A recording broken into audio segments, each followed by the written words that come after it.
भैया धुडकू खैरनार.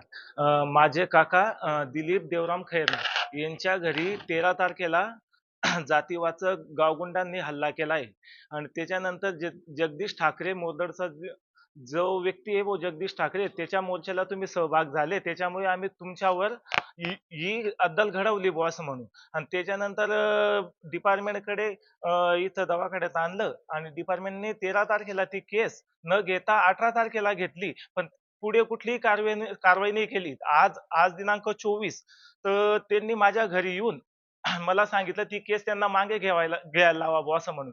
तर मग मी बोललो, "ते जाणं तुम्ही जाणं." तर यांनी जातीवाचक मला शिवीगाळ करून आणि डायरेक्ट जीवे मारण्यास धमकी दिली आणि चाकूने हल्ला करो तोपर्यंत माझी आई लक्ष्मीबाई धुडकू खैरनार यांनी हातात पकडला आणि आईची अंगठी कटली. हां. या घटनेमध्ये किती लोकांना मारहाण झाली? या 4-5 लोकांना मारहाण झाली. कुणी हां. मारहाण केली?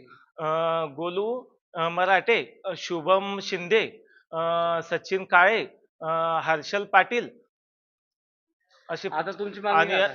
हं? आता तुमची मागणी काय? आमची मागणी त्या गुन्हेगाराला अटक करवा. हां, गोरख मराठे. आता तुमची मागणी काय आता?